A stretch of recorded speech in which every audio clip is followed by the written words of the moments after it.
No es tanto qué producto haces o qué servicio ofreces, como qué personas hay detrás, ¿no? Y para mí las personas siempre son el contenido más interesante. Probablemente haya gente que me odie por decir esto, pero creo que la comunicación en muchos casos está siendo el nuevo marketing.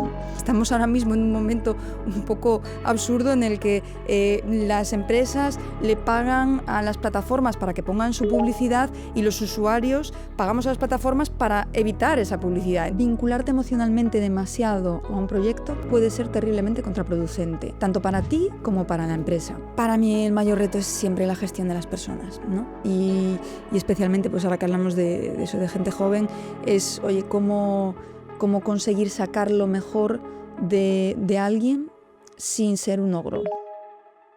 Y antes de seguir con el capítulo, recuerda, si te gusta este tipo de contenido, suscríbete a nuestro canal.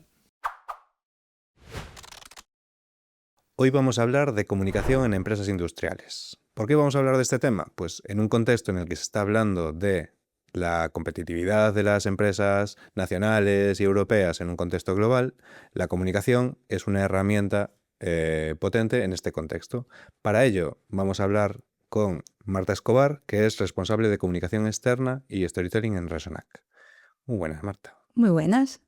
Bueno, pues la primera pregunta es si realmente, esto que acabo de decir, si realmente la comunicación es relevante en la competitividad de las empresas. Sí, por supuesto, y además creo que todos sabemos que es evidente, ¿no? Todos estamos pegados todo el día a un móvil, enganchados para bien o para mal a un montón de contenido y de reels, así que creo que quién puede permitirse el lujo hoy en día de no comunicar lo que es, ¿no? Bueno, en ese sentido hay muchísimos ejemplos. Creo que a mí el que más me gusta, si tuviera que decir una empresa que creo que ha hecho una comunicación absolutamente fetén, es WeTransfer. Que bueno, supongo que todo el mundo la conocerá, es una empresa de transferencia de archivos online y es espectacular, ¿no? Porque es una interfaz súper sencilla, una pantalla, tú subes tu archivo, le das a enviar, pero con eso han conseguido desplegar una comunicación absolutamente impecable, ¿no?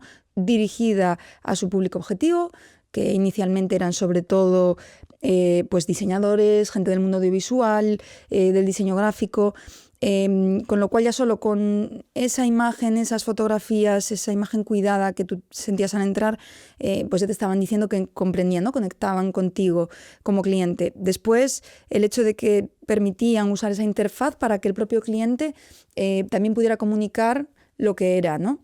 Y después incluso lo utilizaban para hacer proyectos de RSC apoyando a empresas y otros proyectos culturales. Entonces, es un ejemplo de eficiencia en comunicación, de cómo con muy poco se puede hacer muchísimo. Hablábamos de que tu puesto es External Communication and Storytelling en una empresa industrial. Uh-huh. Entonces, ¿qué es lo que hace un perfil como tú en una empresa industrial? Pues mira, muy sencillo. Básicamente, buscar historias y contarlas. Es muy sencillo y a la vez tiene su complejidad, pero es lo más importante que puede hacer una empresa para contarle al mundo quién es y qué hace, ¿no? Y sobre todo, cómo lo hace.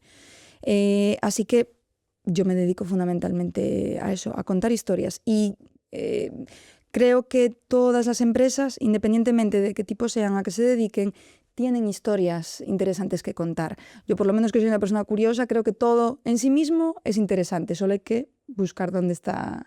Y en una empresa como Resonac, ¿qué tipo de historia contáis? Pues claro, en una empresa, Resonac es una empresa industrial que se dedica a producir electrodos de grafito y tecnología para la industria del acero. Que es una de las industrias más importantes del mundo, ¿no? Una de las industrias que mueve el mundo y además el proceso de reciclaje más grande del mundo. Bueno, pues claro, uno puede pensar, claro, pues hablarás de eso, que por supuesto es muy interesante en sí mismo, pero en realidad muchas veces lo más interesante no es tanto qué producto haces o qué servicio ofreces, como qué personas hay detrás, ¿no? Y para mí las personas siempre son el contenido más interesante.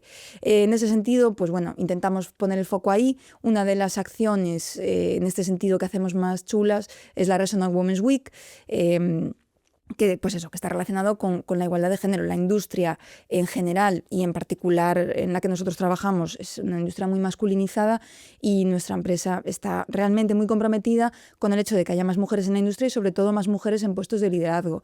La Resona Women's Week nació un poco para eso, para impulsar eso, y se ha convertido en 3 ediciones en una plataforma realmente de contenido en el que se trata de hablar, de conocer gente, de entrevistar gente.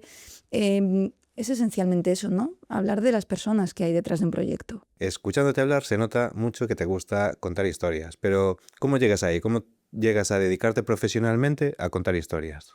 Bueno, en mi caso de una forma muy natural porque yo soy periodista y de hecho mi carrera profesional empezó en el periodismo, sobre todo en televisión, ¿no? Y concretamente hubo una experiencia que pasé 5 años casi en el canal de televisión de La Voz de Galicia y fue una experiencia maravillosa y muy enriquecedora que es la base de todo lo que ha sido después mi carrera, que fue aprender lo que es el ir, ver y contar de toda la vida. Al final yo ahí me pasaba todos los días un montón de tiempo yendo en un día 20 sitios distintos, hablando con 20 personas diferentes, conociendo historias distintas y luego traduciéndolas a un lenguaje de comunicación. Eso, quieras que no, te da una base y un rodaje muy especial que te prepara un poco para todo y que desde luego pues creo que ha sido muy importante en mi carrera profesional. Después de trabajar en televisión, estuviste en Estrella Galicia, que es una empresa pues a nivel Galicia, a nivel España muy relevante y donde a mucha gente le gustaría entrar. ¿Qué es lo que busca una empresa como Estrella Galicia en un perfil como el tuyo y cómo es ese proceso de admisión? Uh-huh. Bueno, pues la verdad que es una historia, diría que bonita y que creo que merece ser contada. Básicamente, en aquella época, estamos hablando de hace casi 12 años, Hijos de Rivera, Estrella Galicia sacó una oferta y en esa oferta pedían fundamentalmente a alguien que supiera bastante de edición de vídeo, herramientas de diseño y, bueno, comunicación, era un perfil de comunicación, pero se llamaba gestión de contenidos, de hecho, el puesto. Que ahora nos suena ya como algo muy manido, pero en el año 2014 no lo era tanto. Entonces, claro, yo vi aquella oferta y vi todos los puntos y dije, pero si esto soy yo, literal. Entonces, claro, yo apliqué, pues el típica oferta de InfoJobs y tal, pasaron los días, ¿no? Pues lo que haría cualquiera, esperas. A mí nadie me llamaba, no me llegaba ningún email. Total, que después de unos días, unas semanas, pues una noche desvelada, de repente algo me hizo clic, literalmente puedo decir que fue un clic, porque dije, pero vamos a ver, si esto es para mí, y está claro que es para mí, ¿a qué estoy esperando, no? Entonces lo que decidí fue hacer lo que Walt Disney decía, ¿no? Walt Disney decía, si no tienes marca, tira de creatividad. Bueno, yo hoy por hoy digo que aunque la tengas, tira de creatividad siempre. Pero en mi caso fue lo que hice. Dije, venga, voy a hacer algo que realmente sea, no sé, que active, ¿no? esta posibilidad. Así que decidí crear un currículum diferente. Resumiendo, cogí una botella de Estrella Galicia, le hice una etiqueta con mi nombre, ya de paso aprendí a hacerla en Photoshop, que no me vino mal después para lo que tenía que hacer. Como ya me había gustado la idea, dije, bueno, pues ya el currículum también debería a lo mejor hacerlo en el mismo rollo, lo voy a convertir en un mapa del tesoro, entonces también lo diseñé así, lo metí dentro de la botella y dije, joder, pero es que yo me dedico al audiovisual y a lo mejor debería meter algo de vídeo, ¿no? De lo que hago. Uy. Entonces, básicamente dije, bueno, pues voy a hacer un reel también y lo metí en un corcho y lo metí también en la botella y dije, bueno, pues ahora que está tan bonito lo voy a meter en una caja de madera que parezca, pues no sé, que se quedó ahí en un naufragio. Bueno, total, toda esta idea de olla decidí cogerla, meterla en una caja y mandarla al director de comunicación de Hijos de Rivera. Claro, podía haber dado con una persona a que dijera, pero esto, ¿qué clase de friki es esta persona? O sea, tira esto a la basura y ¿dónde está la lista de candidatos de InfoJobs? Pero lo bonito de la historia fue que lo recibió alguien que tenía realmente mucha sensibilidad pues con las cosas creativas, ¿no? Que era una persona muy creativa en sí misma, que fue mi jefe allí durante 10 años y que realmente le gustó. Así que digamos que el premio, ¿no? por ese pequeño gesto fue meterme en el proceso de selección, en el cual no estaba, porque no había pasado increíblemente mi currículum el filtro, a pesar de cumplir con todos los requisitos, cosa también para reflexionar, ¿no? Y básicamente entré en el proceso de selección, fui pasando luego una serie de fases pues, habituales en estos procesos y llegué al final. ¿Cuánto tuvo que ver este asunto en que me cogieran? Supongo que bastante. Pero bueno, funcionó y estuve allí 11 años, la verdad estupendos, así que bueno, creo que valió la pena. Pues esta historia, por ejemplo, ejemplifica muy bien cómo la creatividad o cómo la comunicación te puede hacer destacar en un proceso de selección donde hay muchos candidatos. Si traducimos esto en empresa, ¿cómo se hace eso? O sea, ¿cómo consigues captar la atención en un entorno técnico, en un entorno empresarial? Pues es un poco del mismo modo, es decir, creo que la creatividad nunca está de más, es decir, la capacidad de sorprender a quien tú te diriges siempre va a funcionar. Es cierto que, hombre, hay que tener en cuenta a quién estás hablando, cuáles son sus necesidades, ¿no?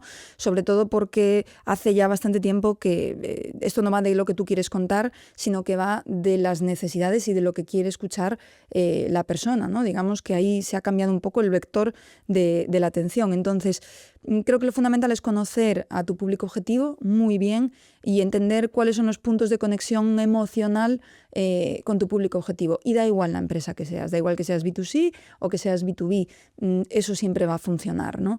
Dentro de eso, pues hay que decir que es muy difícil ahora mismo, en esta época en la que estamos totalmente absortos en un martilleo continuo de contenido y de intentar captar nuestra atención.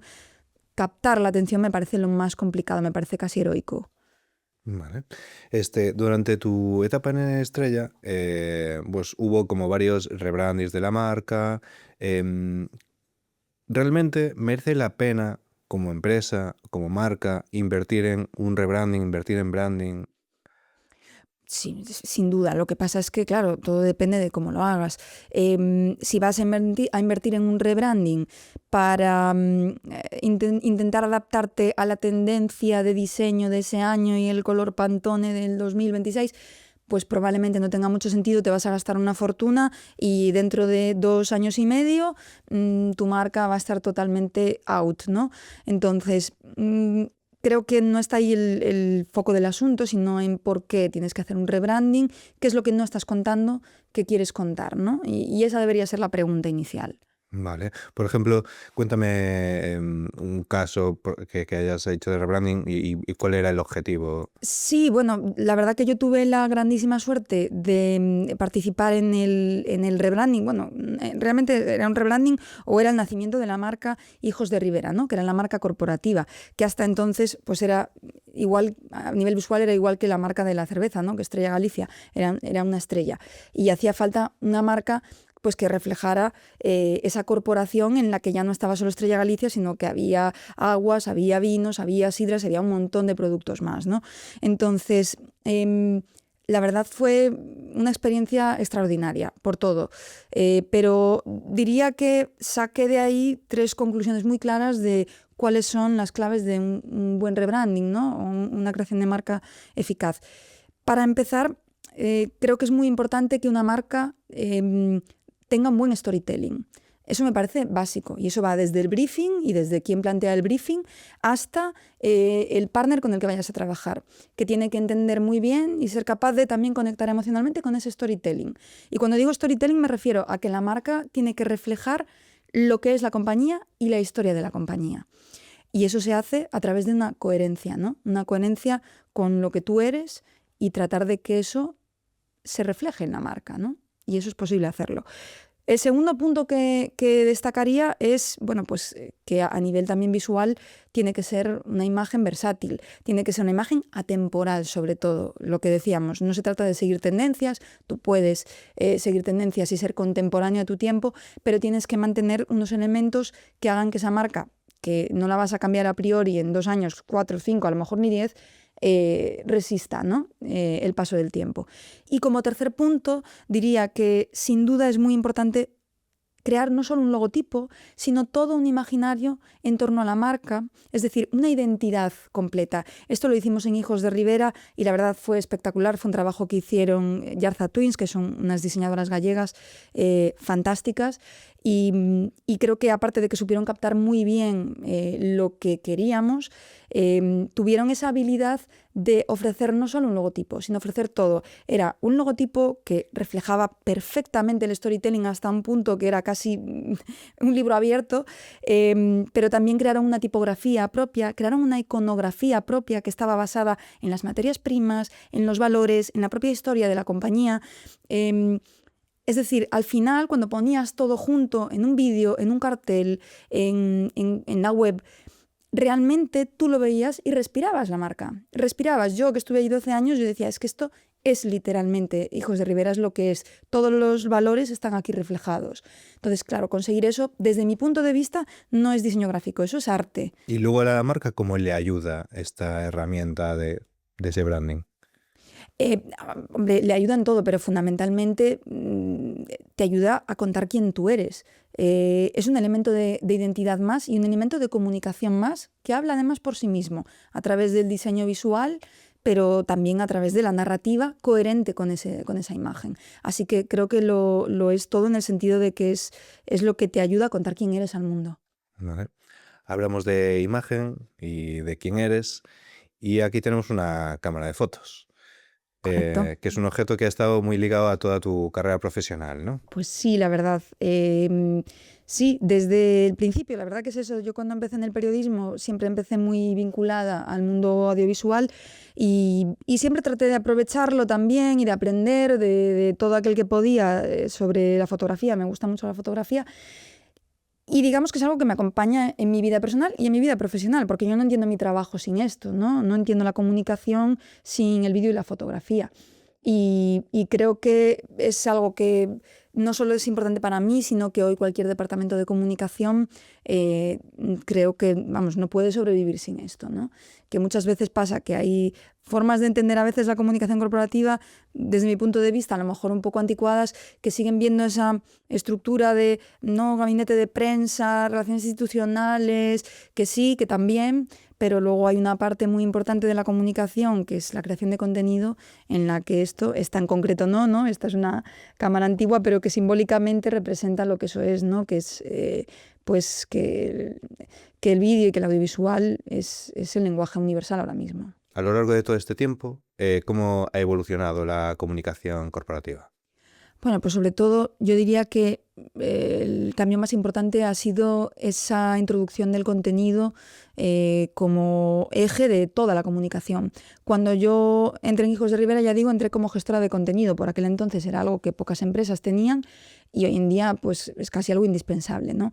Creo que esa es la clave, que lo que antes eran gabinetes de comunicación muy enfocados a pues, la prensa o a las relaciones institucionales, pues hoy en día siguen haciendo eso, esas funciones y siguen siendo muy importantes, pero hay toda una parte nueva que es la creación de contenido, que es además literalmente lo que cuenta, ¿no? Lo que articula tu narrativa corporativa. Entonces creo que ese es el mayor cambio. Y en esa creación de contenido, ¿qué formatos os funcionan mejor a la hora de comunicar? Bueno, pues mira, esto es curioso porque te podría decir, pues el vídeo siempre funciona, ¿no? Y es lo que más deberíamos hacer. Pero la realidad es que luego depende. Es decir, es cierto que evidentemente en redes sociales como Instagram o TikTok, pues es así, pero si te vas a una red social como LinkedIn, el vídeo no siempre es lo que mejor funciona, ¿no? Digamos que cada red social tiene también su tipo de lenguaje, ¿no? Y se trata un poco de adaptarse. Entonces, en ese sentido, nuestra red social en Resonac principal es LinkedIn y sí que hacemos vídeo, pero muchas veces funcionan mejor, pues muchas veces funcionan mejor los textos. Fíjate, que es algo también que a mí que me gusta escribir me congratula porque es un espacio donde muchas veces puedes leer también a la gente y leer cosas interesantes, con lo cual, bueno, pues está bien, ¿no? Depende un poco del canal, diría. ¿Y cómo mides cuando algo funciona o cuando algo no funciona? Bueno, en redes sociales pues es fácil, ¿no? Porque las propias redes tienen muchas herramientas de medición, pero es cierto que luego cuando se trata de medir la comunicación hay muchos intangibles, ¿no? Y esta es una batalla muy habitual en los departamentos de comunicación, que es decir, cómo lo que tú haces le hace a la empresa ganar dinero. ¿no? Que es un poco de lo que se trata al final todo. Y claro, ¿cómo lo mides? Porque sí, he trabajado a lo largo de mi carrera con muchas herramientas, apps, softwares de gestión de datos, lo que tú quieras, pero al final conseguir un dato que tú digas, pues esta es tu reputación. Bueno, es complicado, ¿no? Hay índices, está Merco, están encuestas de todo tipo y seguramente son bastante fiables, ¿no? Y de hecho se suelen corresponder bastante con luego la realidad del mercado. Pero sigo diciendo que hay una parte ahí que es muy intangible y que así como el marketing, bueno, pues su objetivo es vender, el objetivo de la comunicación no es ese en primera instancia, sino que es mejorar tu reputación, ¿no? Y la reputación es un concepto que creo que es paradójico porque creo que nadie pone en duda que mejorar tu reputación te va a hacer vender más, pero es difícil decir en qué medida, ¿no? Entonces, bueno, esa es la batalla habitual de los departamentos de comunicación, creo. Y además de la parte de ventas, también pues en esa parte de talento, por ejemplo, de partners, también se nota, ¿no? Tú que has pasado por varias empresas, ¿cómo has visto? Sí, bueno, de hecho ese es un elemento de medición muy, muy válido, ¿no? Oye, ¿cuánta gente quiere trabajar en tu empresa? Pues al final el employer branding, que no deja de ser eso también, es un indicador claro cuando mucha gente quiere trabajar en tu empresa de que algo estás haciendo bien a nivel de comunicación, ¿no? Entonces, bueno, pues esa también puede ser otra forma de medirlo, sí, y es muy, muy importante. Y cuando estás en una empresa global o internacional como estás ahora, ¿cómo basculas entre ese mensaje pues internacional y entre ese mensaje de empresa local o de entidad local? Bueno, pues esto es bastante importante, sobre todo, bueno, yo trabajo eso en una empresa multinacional como es Resonac, que tiene plantas en Asia, en Europa y en Estados Unidos, y claro, somos una empresa global, los valores son comunes y además son centrales, y eso hay que, digamos, mantenerlo porque es un pegamento también, ¿no? Para la compañía. Pero es cierto que cuando se trata de comunicar, tienes que tener siempre en cuenta una cuestión y un factor clave, que es la relevancia. Y la relevancia tiene que ver con la cercanía, tiene que ver con tu público, con a quién estás hablando y en qué contexto vive esa persona, cuál es su realidad. La realidad es que la de Asia, la de Europa y la de Estados Unidos, y más ahora mismo, es muy distinta. Con lo cual, cualquier ejercicio de comunicación que tú hagas consiste en eso. De hecho, en la medida de lo posible, siempre es mejor. Si puedes hablar en el idioma de origen de cada lugar, mejor. Si puedes acercarte a sus costumbres, mejor. Y si puedes reflejar todos los días su realidad, mejor. Eso es lo que te va a hacer conectar, ¿no? ¿Cuál dirías que es el error más repetido al comunicar B2B? Bueno, no sé cuál es el error. Lo que voy viendo en el tiempo que llevo en el mundo B2B es que, desde luego, las empresas que tienen más éxito son las que conectan mejor con la gente y las que recurren también a la creatividad y a la emoción. Que es algo que, no sé, muchas veces como que da la sensación, ¿no? De que como es B2B, pues no hace falta, ¿no? Porque total es para una empresa ya, pero B2B, ¿qué es al final? Es human to human, es una persona que le vende algo a otra persona que trabaja en una empresa. Entonces sí que creo que es muy importante también sorprender ahí y sobre todo generar esa reputación, ¿no? Esa credibilidad, esa fiabilidad que la construyes a través también de ese relato. Y quizá incluso me parece casi más importante que en el B2C, porque o sea, yo lo pienso y digo, hombre, alguien que está contratando un producto o un servicio para su empresa está realmente arriesgando el dinero de su empresa. Si sale bien, el partner al que ha contratado, el mérito va a ser del partner, pero si sale mal, la culpa siempre va a ser del que lo ha contratado. Entonces, con más razón, creo que es importante ahí conectar con eso, pues con aquellos que te van a contratar, porque hay mucho en juego, ¿no? Cuando se trata de eso. Y ahí creo que la reputación es fundamental. ¿Qué crees que ha cambiado en el mundo de la comunicación que hay muchas empresas que todavía no entienden? Bueno, pues probablemente haya gente que me odie por decir esto, pero creo que la comunicación en muchos casos está siendo el nuevo marketing. Y me explico. Evidentemente, el marketing creo que sigue teniendo sentido a día de hoy, pero es cierto que la comunicación ahora mismo juega un rol, creo que muy relevante a la hora de conectar con el público. ¿Por qué?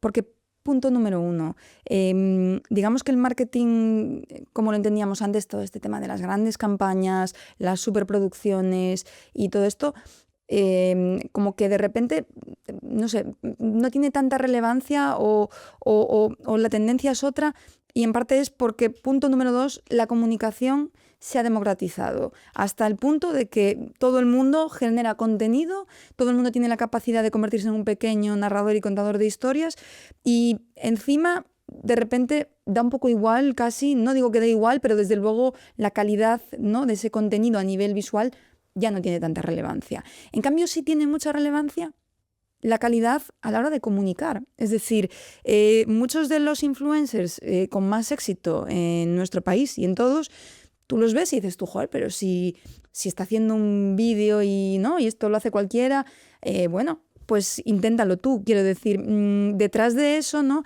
lo que hay es una capacidad comunicativa brutal, un trabajo. Yo, por lo que veo en muchos casos, de un ejercicio de comunicación, de guionización y de condensación y síntesis de mensaje brutal, que básicamente es eso, ¿no? Es comunicación pura y dura, llevada además al extremo. Entonces, desde ese punto de vista, creo que la comunicación sí que está teniendo mucho valor y está pudiendo aportar cosas también directamente a esa identidad de marca, a esa parte que antes de ventas que era más directamente simplemente esto es marketing, ahora confluye mucho más, ¿no?, esos dos lenguajes. Y añadiría aquí un tercer punto, y es que, como hemos dicho antes, esto ha cambiado en el sentido de que la gente ya no quiere que le cuentes tu película, ¿no? De hecho, no tolera que le cuentes tu película. La gente quiere que le hables de lo que realmente a ellos les puede resultar interesante.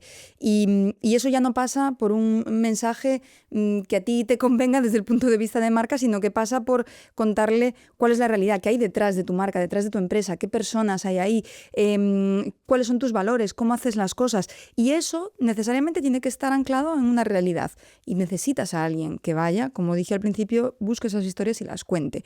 Y además es que es evidente, quiero decir, estamos ahora mismo en un momento un poco absurdo en el que las empresas le pagan a las plataformas para que pongan su publicidad y los usuarios pagamos a las plataformas para evitar esa publicidad. Entonces, no tiene sentido, ¿no? Creo que no hay prueba más clara de esto. Vale. El tema hablamos de credibilidad, hablamos de un mensaje real. Con el tema de la IA y los contenidos, ¿cómo crees que la IA puede ayudar a potenciar esto? ¿Y cuáles crees que pueden ser esos peligros, pues a nivel de credibilidad, por ejemplo, utilizar este tipo de herramientas? Bueno, la IA desde luego ahora mismo es el tema de conversación, ¿no?, favorito de todo el mundo, y evidentemente creo que todos estamos aquí experimentando a tope con la IA, y me parece normal, ¿no?, y por supuesto que es una herramienta muy útil. Yo lo que creo, honestamente, y también como gran defensora del trabajo creativo, es que todavía le falta bastante para llegar a los niveles que somos capaces de llegar los humanos, y creo que sí que es una herramienta muy útil para agilizar procesos internos. Es decir, evidentemente hay muchísimas cosas en las que te puedes ahorrar trabajo y ser más eficiente gracias a esto. Ahora bien, en última instancia, creo que si tú no usas eso con cabeza y pretendes que te ofrezca un resultado que luego vayas a colocar a nivel de comunicación en un canal público, sin pasar por un filtro humano, veo francamente difícil que eso pueda llegar a conectar realmente con nadie, ¿no? Porque sí es cierto que hay un factor ahí también, eso, humano, ¿no?, emocional. En la comunicación es así y lo va a ser siempre, es decir, es de las cosas más esenciales humanas, ¿no? Y creo que eso tiene que notarse un poco, o al menos yo desde luego lo noto cuando no está ahí, ¿eh? Quizá, no sé, quizás es de formación profesional, pero yo lo noto. Y quizá llegue el día en que deje de notarlo, no lo sé. Vamos a verlo. Al final son herramientas de nueva generación y veremos también cómo va evolucionando todo esto. Hablando de generaciones, ¿cómo ves a las nuevas generaciones y al nuevo talento?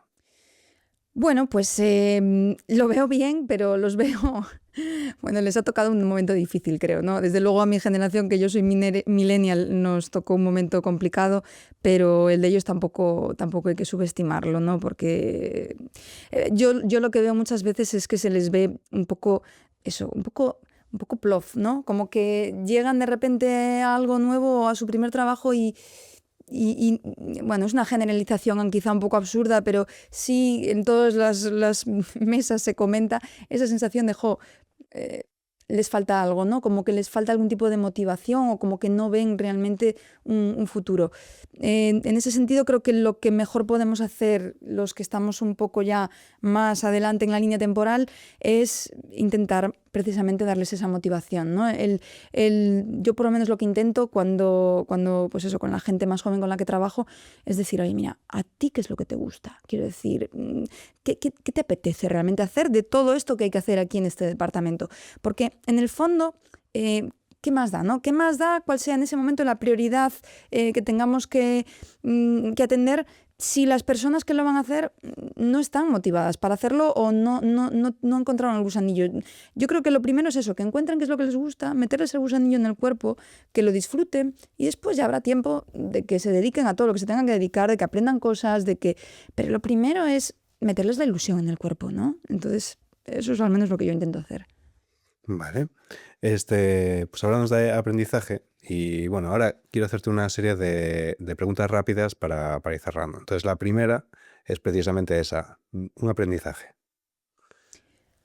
Pues mira, hay muchos, pero últimamente pienso mucho en uno y es el hecho de que vincularte emocionalmente demasiado a lo que haces o a un proyecto puede ser terriblemente contraproducente, tanto para ti como para la empresa.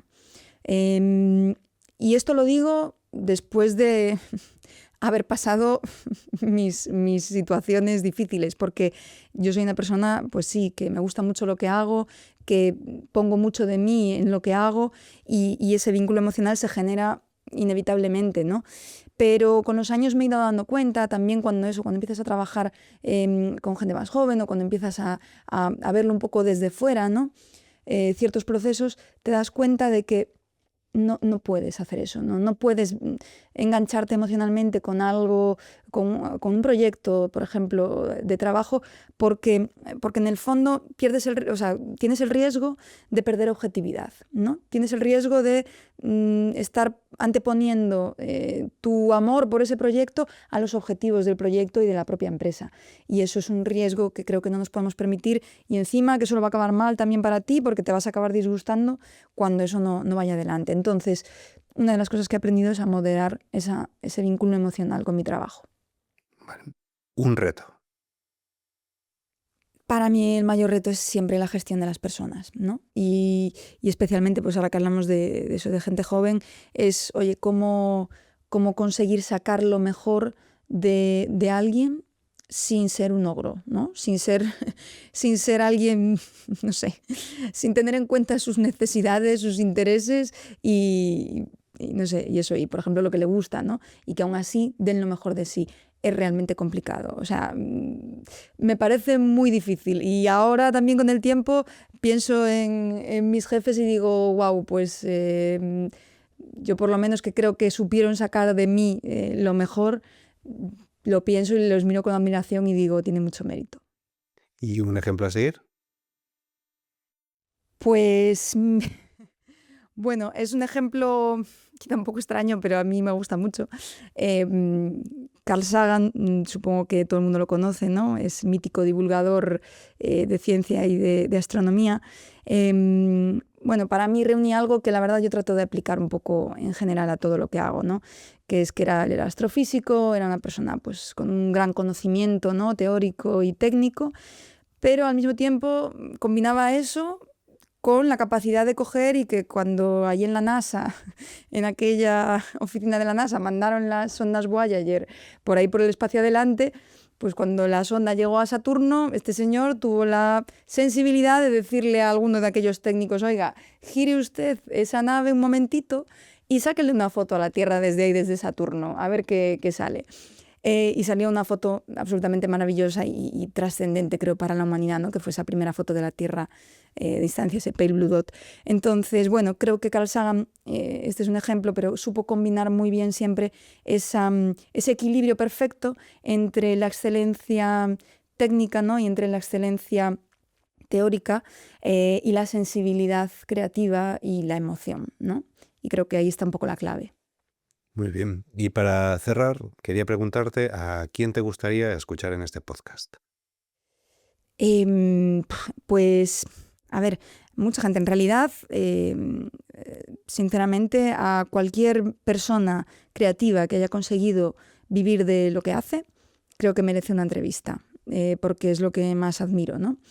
Pero si tengo que decir una persona, te diría, pues no sé, creo que sería guay que entrevistaras a Sara García Alonso, que es la astronauta española.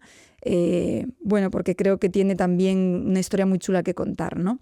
Y además creo que comunica muy bien, porque yo la sigo en redes sociales y creo que si tuviera que poner un ejemplo de la persona que mejor comunica, hoy por hoy te diría ella. Ningún influencer, te diría Sara García Alonso y el equipo que la lleva, que seguro que tiene gran parte del mérito, pero creo que lo hacen muy bien, de verdad, son un referente. Bueno, pues hasta aquí el podcast de hoy. Muchas gracias, Marta. Pues muchas gracias a vosotros. Y tú, que estás viendo este podcast hasta el final, si realmente te ha gustado el contenido, seguiremos subiendo más capítulos, así que si quieres enterarte de los próximos, suscríbete y pulsa la campanita.